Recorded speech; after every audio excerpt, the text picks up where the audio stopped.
اس تعلیم، اس سرٹیفکیٹ کے ساتھ میری ایک نصیحت لے کر جاؤ کہ کل کو جب ہم صاحب اولاد ہوں گے، ہم کو اللہ اولاد سے نوازے گا، تو ہم اپنے بچوں کی شادی سادگی سے منائیں گے، یہ طے کر کے یہاں سے جاؤ۔ سب سے بڑا اگر کوئی آج ایک ماں کے لیے، ایک باپ کے لیے اگر بوجھ ہے تو وہ شادیوں کا بوجھ ہے۔ کیا ہے تقاضے بتاؤ؟ آپ کو بھی بیٹے ہوں گے، اگر یہاں بیٹھی بچیاں شادیاں ہوں گی، یہ بیٹیاں ماں بنیں گی اور بیٹے ہوں گے آپ کو، تو طے کر لو کہ ہم اپنے بچوں کے لیے کوئی جہیز کا مطالبہ نہیں کریں گے۔ یہ طے کرو۔ ایک ماں، ایک باپ قرض میں ڈوب رہا ہے، مصیبت میں ہے، لیکن بچے والوں کے مطالبے کو پورا کرنے کے لیے پریشان رہتا۔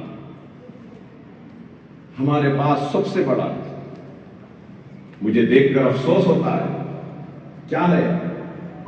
ہمارے بستیوں میں اسکول کم دکھتے ہیں، دو چیزیں بہت زیادہ دکھتی ہیں، ایک ہوٹل، دوسرے شادی خانے۔ صحیح ہے یا غلط؟ شادی خانے کیوں کھول رہے ہیں؟ کیونکہ وہ چل رہے ہیں۔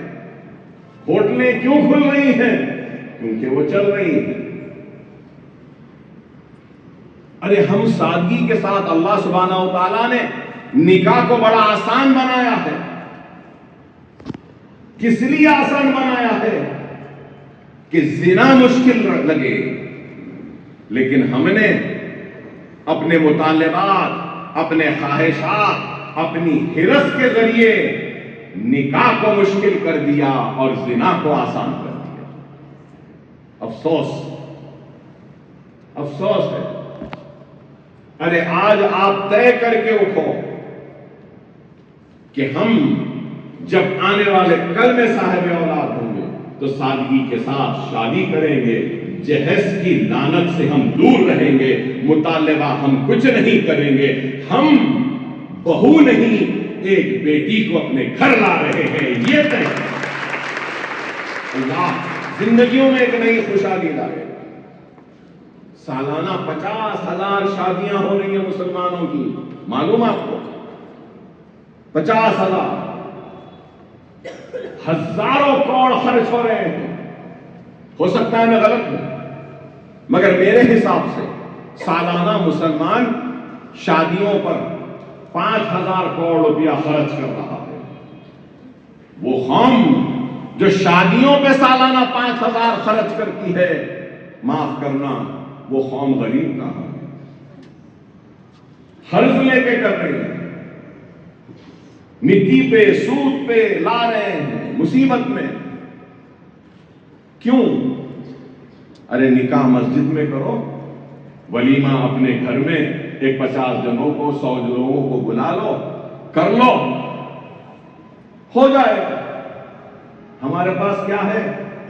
سانچر، مہندی، اس کے بعد میں نکاح، ولیمہ، پہلے چوتھی بھی ہوتی تھی، اب نہیں ہوتی۔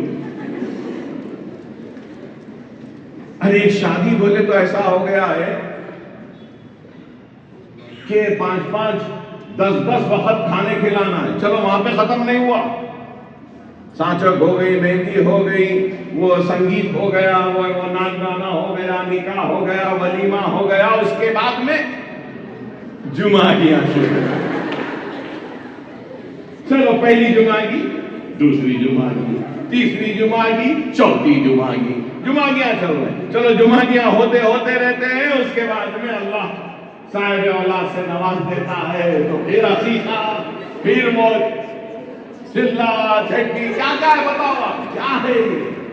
معاف کرنا آپ لوگ ہنس رہے ہیں، مگر یہ سب سے بڑی ایک ہمارے اوپر ایک مصیبت کی طرح آ گئی ہے۔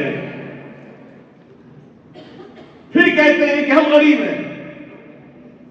ارے 25 آدمی کو بھی کھانا کھلائیں تو خرچہ تو ہوگا نا۔ وہی پیسہ آپ بچا کے اپنے بچوں کی تعلیم پہ خرچ سکتے ہیں، وہی پیسوں کو بچا کر آپ ایک چھوٹا سا کاروبار شروع کر سکتے ہیں۔ ارے اگر آپ کو اللہ نے بہت دیا ہے تو وہی پیسہ کسی غریب کے زندگی میں خوشحالی لانے کے لیے دے دو، کسی یتیم کی شادی کے لیے دے دو۔ یہ فکر ہونی چاہیے، یہ فکر نہیں ہے۔ میں آج یہاں اس مرکز سے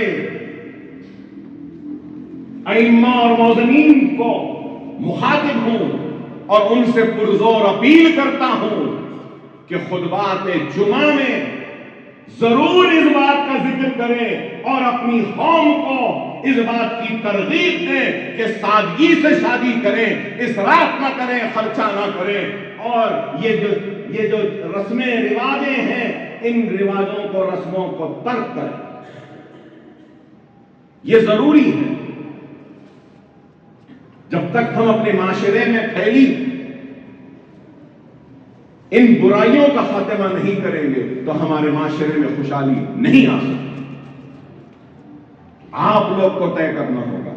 اگر آج اس مجمع میں بیٹھی اگر میری ایک بیٹی بھی یہ طے کر لے کہ جب میں ماں بنوں گی اللہ مجھے بیٹے سے نوازے گا تو میں اس بیٹے کی شادی بغیر جہیز کے کروں گی اور بغیر ان رسومات بھی کروں گی، تو میں سمجھوں گا کہ میری تقریر، میرا آج کا خطاب کامیاب ہو گیا۔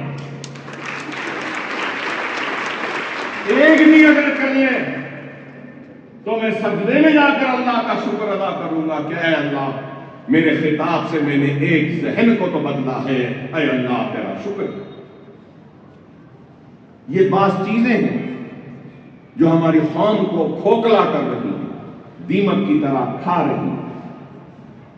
میں یہاں بیٹھی بہنوں سے کہوں گا اپنے بھائیوں پہ بھی نظر رکھو، ماؤں سے کہوں گا کہ اپنے بیٹوں پر بھی نظر رکھو۔ اولاد کی پرورش میں ماں کا بہت بڑا رول ہے، باپ کا بہت بڑا رول ہے۔ جب تک ہماری نظر ہماری اولاد پہ نہیں رہے گی تو ہماری اولاد کہاں جا رہی ہے ہم کو پتہ نہیں چلے گا۔